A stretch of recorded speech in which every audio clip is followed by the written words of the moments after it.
time has come when I've decided that I need to do the episode where I compare a meat diet to a plant-based diet. I found this really challenging actually because there's nothing in me at all that wants to encourage people to eat meat, not even for health reasons.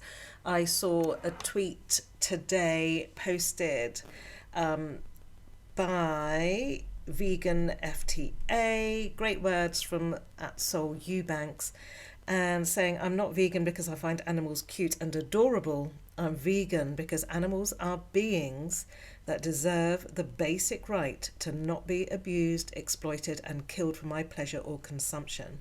And that's what I absolutely believe. So I'm a vegan not for dietary, but for the feeling that I just can't eat animals. I don't feel that I have the right to. But I said that I would do this episode and sort of look into what is healthy, what's not healthy. So here we go. I have done loads of research, but it's so much research I can't get my head around it all. And I definitely encourage you to do your own research as well. And I am going to be biased. I'm going to be really honest. When I'm teaching lessons about ethical issues, I'm totally honest with my students and say I'm totally biased about this, prove me wrong. And they all agree with me, which is so handy being a teacher.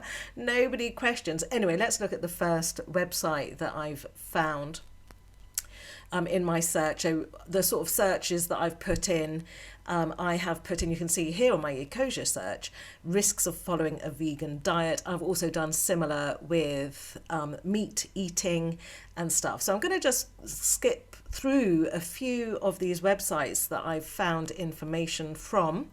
And I do, as a psychologist, I do like to look for evidence. I do like to look for research.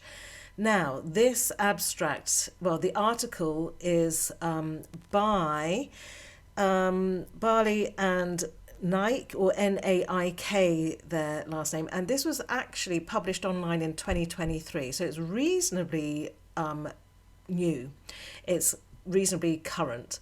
And it is in the publication Curious, so Cureus, for those of you that are listening and not watching on YouTube. Now, the abstract, and if you know anything about psychological research or research articles, the abstract sums everything up in 150 to 200 words.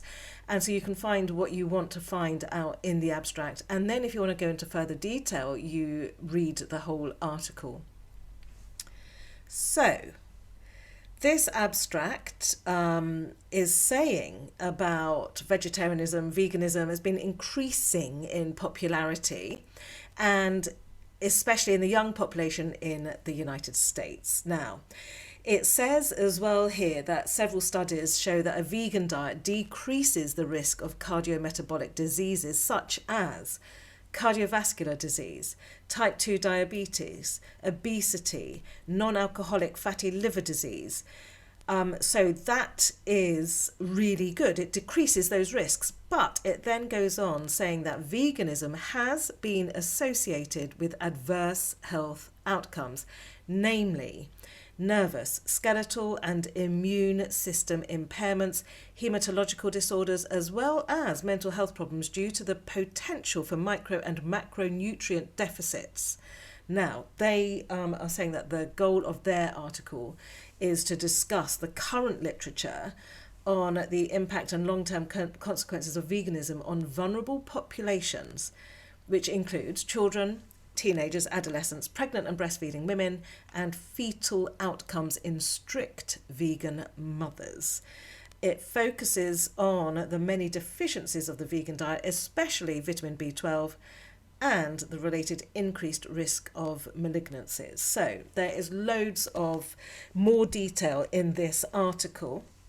There will be a link for this article in my show notes underneath if you want to have more of a look. This article does say that while studies have shown that a vegan diet may be associated with improved health outcomes, the negative health repercussions of these food preferences, on the other hand, are rarely highlighted, and veganism may be associated with negative health effects due to nutritional deficiencies. Now, absolutely, as a vegan for the animals, I don't like looking at the negatives of living this way and eating this way, because there is no way that I ever want to eat animal products again, as I said at the beginning of the podcast. So it's really good for me. It's really challenging, but really good for me to have a look at this. And is about finding a way to be really healthy, and for me, for staying plant-based, staying veganism. So there's a lovely image here, pretty picture of foods, the image of diverse dietary elements constituting a balanced diet with proportioned sizes. So you can see there's some olive oil, there is some fish there, eggs there as well, some lean meats, sausages, I didn't know they were lean, fruits, etc., etc. Now clearly this episode is not focusing on keto. That would be too much for me to get my head around with all this nutritional information that I've been bombarding myself with. I do recommend that you look at these kind of articles, the ones that are research based, where there's been a lot of research on them, rather than the articles that anybody can post on any website. But that, funnily enough, is where I'm going now. So let's click along to the next one. So here we've got something from the Business Insider. 5 potential drawbacks of following a vegan diet. Please don't give up on your vegan diet though. Stick with me. I will give you hope. Okay, so 5 potential drawbacks of following a vegan diet. As I said, this is from the businessinsider.com. And there's obviously lots of adverts in this. So, like any diet, veganism comes with benefits and drawbacks. And it says here, and though veganism can be a healthy, sustainable diet for some, it's important to learn about any potential risks associated with this popular eating pattern before choosing to adhere to it. Okay, here are some of the potential drawbacks. So, you can develop certain micronutrient deficiencies if you're not careful. So that includes vitamin D, calcium, omega-3 fatty acids, and zinc. You also need to keep a close eye on your iron levels. Iron plays a crucial role in transporting oxygen through your body. And they say it can be difficult to get enough of it when following a vegan diet because of the way that it's metabolized in the body, the plant-based iron. You can see a bit more details of that there. Next one, vegans are at risk of developing a vitamin B12 deficiency, which can have irreversible effects if left untreated. And getting enough protein can also be a challenge for some vegans, but there are plenty of plant-based proteins that can help. Chickpeas are a great source of plant-based protein. Again, not keto, but a good source of protein if you don't want to go to the processed things. And this site as well, this article, you've got 10 vegan foods that are packed with protein. You can click on that link. And a vegan diet isn't sustainable or practical for everyone. Absolutely. So let's then look at 10 benefits. So, and I've said about the benefits of a vegan diet over and over again in my previous podcasts as well, sort of here and there, but never zoomed in on it. So this is from livestrong.com. Probably, it looks like you can see at the tabs at the top, it says eat better, get fit, manage weight, live well, and there's other tabs as well. So a plant-based diet, they say, is good for your gut. It supports your immune system, helps lower inflammation. It helps you maintain a healthy weight. Mind you, if you overeat on any diet, you're not going to maintain a healthy weight. You're going to get fat or heavier. It keeps your heart healthy, number 5, which is great. Number 6, it's linked to a reduced risk of cancer. 7, it benefits your brain. 8, you'll have more energy. 9, it's linked to a lower risk of osteoporosis. And 10, it's tied to lower risk of kidney disease. If you want to find out any more about any of those, that's the second link underneath my show notes. Now, all these deficiencies that they've been saying that we will suffer from, and let's just go back to the top of that Business Insider. So B12 deficiency. What vegan I don't know any vegan that doesn't take a B12 supplement. So I take a B12 supplement every single day. They're really affordable, they're little and tiny, and they're slow release. And I've never found any problems with my B12 levels. And so they say as well that if you're not careful following a vegan diet, so these other deficiencies like vitamin D, I take vitamin D supplements because I like the sun, and there's not much over the winter in this country, in the UK. So I take vitamin D supplements for the sun issues, but also health. Omega-3 fatty acids, I get some every month. I get a new pot delivered through that Amazon Auto Select thing. They're a vegan company. It's a family run business in Europe somewhere. They come to me every month. Some are arriving today actually. So I take my vitamin D, I take my B12, I take my omega-3s. I've got zinc as well. I've got electrolytes. So I do take my supplements, and when I feel that I'm getting a cold, I'll take my vitamin C. And I know many, many non-vegans that take lots of supplements every day as well. So just because I'm taking supplements doesn't mean it's a negative thing, and that's what veganism has caused me to do. It's about being healthy, and for me, being moral with animal and sentient life. Let's go to planted. So I've talked about planted before. It's not my favourite texture artificial protein, but it's pretty good. And I want to show you, this is the UK site, so uk.eatplanted.com. And they've got recipes here, they've got the story, the planted way, the mission, the production and science behind it, the team behind it, sustainability. And what's B2B? So I'm not sure what that is. Recipes, I said that, in shop. So let's have a look at all products. Let's look at the planted original. I just want to show you the ingredients to this. Now, some people are really upset about how processed this food is. Let's scroll along the images. So that's it cooked. It is really nice. I do like it. Better than chicken. And you can add anything to those flavors. So ingredients, let's have a look at this. I think this is incredible. This is the least amount of ingredients in any pretend chicken that I've ever seen. So you have got, the biggest ingredient is water, then pea protein, that's 33%, pea fiber, rapeseed oil, salt, and vitamin B12. Wow. And nutritional value, how much protein has it got in it? 24 grams per 100. Vitamin B12, is that a microgram, which is 40%, and iron, 4.8 milligrams at 34%. So it's got iron in it too. So it's got fiber, it's good for fiber, it's 4.3 grams. And fat is low in fat, 3.4 grams as well. Carbs, excellent. Ketos out there. Carbs are 1.8 grams per 100 grams. It's such a perfect keto vegan protein. Such a perfect one. And they're selling it in Tesco's now as well. And of course, this isn't the only planted chicken original. They've got loads. They've got the lemon and herb. They've got the kebab.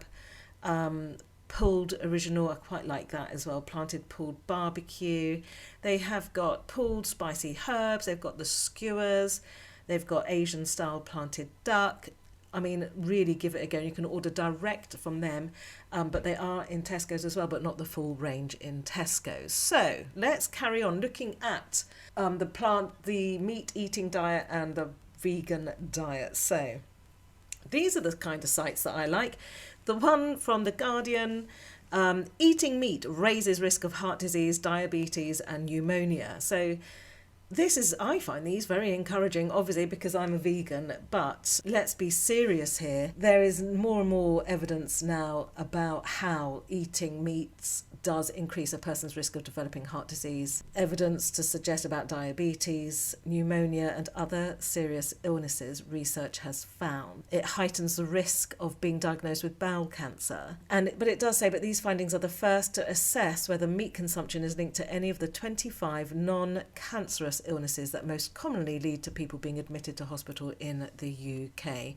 And it's Oxford University academics who have published this study. They're looking at consumption of red meat, processed meat and poultry meat such as chicken and turkey at least 3 times a week, and they're saying they found that it was linked to a greater risk of 9 different illnesses. Now this article came out in The Guardian on 2nd of March 2021, so that's 3 years ago. So do have a look at that. And there's quite a lot of detail written by The Guardian there. Another article that I found from www.ox.ac.uk. So that looks like Oxford University website. Is that correct? Let me just double check that. Yeah, the University of Oxford. Regular meat consumption linked with a wide range of common diseases. Oh, then we've got the article from the University of Oxford about that one that The Guardian was talking about. Okay, and then we've got something from Bustle, 11 signs meat is messing with your body. I'm not going to scroll through that. I read that and I wasn't actually convinced because it wasn't that long ago that I was eating meat, maybe 5, 6, 7 years ago. It says bloating, nausea, diarrhea, getting sick more often, stomach cramps, high blood pressure, constipation, dark circles under the eyes, needing to drink water a lot, bad body odours and breath, fatigue, muscle loss. Now, that none of that happened to me. I just wonder whether this is one of those sites that somebody just thought, right, I need to chuck something together. So, yeah, don't think I'm even going to put the link to that. I'm going to delete that link now. Okay, so I said I'm trying to be balanced, and I am going to put this link down here. I'm not going to go through it because I've said quite a few things already that are relevant to this. This is quite anecdotal. It tells you what a vegan diet is. I think if you're listening to my podcast, I think you know what one is. Now, this is the thing. I just thought, okay, yeah, they do have a point here. So they start talking about anorexia nervosa as extreme dieting. And they say it's a mental illness whereby extreme dietary restrictions maintain dangerously low body weight. And I've had students with anorexia, and one of my podcasts talking to Molly, who was one of my students. She was quite incredible. An eating disorder, number 10, my episode number 10, an eating disorder battle, how one girl survived anorexia. This article talks about anorexia and then goes into talking about veganism being an extreme diet. And I guess it is extreme because you're cutting out quite a lot of sources of food. But yeah, there we are. I'd never likened veganism to anorexia before. So here's another abstract from some research. This research is by Medawar, Hun, Vilringer and Witt. There's a link to it underneath. It is called The Effects of Plant-Based Diets on the Body and the Brain, a Systematic Review. And the abstract's quite detailed there, and you can see that you've got the background, some pretty diagrams, some tables of results. I do like a table of results and some more tables of results there. Now, I haven't actually looked at this in detail, but I'm going to put a link to it underneath. So, but they are looking into the impacts of plant-based diets on cognitive functions, mental and neurological health, and respective underlying mechanisms. They're saying it's yet to be demonstrated, and their last bit of their abstract says, in sum, the increasing interest for plant-based diets raises the opportunity for developing novel, preventive and therapeutic strategies against obesity, eating disorders and related comorbidities. Still, putative effects of plant-based diets on brain health and cognitive functions, as well as the underlying mechanisms, remain largely unexplored, and new studies need to address these questions. When was that article published? It was in 2019, so again, 5 years ago. I wonder if they have done further research. I didn't notice any. I don't have access to university articles though, which is devastating. Okay, I now do want to mention this article. This is called Meat Consumption, Which Are the Current Global Risks? A Review of Recent Evidences. And they did it in the decade 2010 to 2020. So we know that at the end of 2019, coronavirus started its raging around the world. And they do mention this a bit at the end. This was published online 29th of May 2020. Let's have a quick look at this. I'm just going to pull out some key points. They state that meat means an important source of nutrients, but it's evident that a great consumption of this source of proteins has also a negative environmental impact. They say that livestock production doesn't only just have a negative influence on GHG emissions, but also on the water footprint, water pollution and water scarcity. They say with respect to human health, the International Agency for Research on Cancer stated that red meat was a probable carcinogen to humans, while consumption of processed meat was carcinogenic to humans. So red meat was a probable carcinogen, but processed meat is carcinogenic to humans. So basically it can lead to cancers. They say that most environmental contaminants that are frequently found in meats are highly soluble in fats. So therefore, avoiding eating fats from red meats and meat products would help the prevention of certain kinds of cancers, cardiovascular diseases, mainly colorectal cancer. And here's the interesting thing, isn't it? On the other hand, consumption of meat, especially wild meat, is related to virus infections, as many viruses have been found in wild meat trade markets. So this is where I'm kind of finishing, I guess. I haven't talked about lots of benefits today. I've talked much more about the risks of each. I am always going to encourage people to follow a plant-based diet. Okay, this has been quite a one, hasn't it? This has been a bit of an episode. So I hope you're still with me, whether you are or not, don't know. May have tuned out ages ago. If you haven't, congratulations. You deserve a sticker saying perseverance or grit, or I managed to persevere and stay till the end of Rachel's latest podcast, which she hasn't even named yet. Thank you for listening. Really appreciate your time, especially on this one. I hope you found it helpful. And don't forget all the links to every website that I've mentioned, apart from the one that I got rid of, are below. All the links are below. And if you do want a substantial list of keto vegan foods and the carb counts, protein counts, etc., then do contact me or click on the link below as well. I'll be with you next time.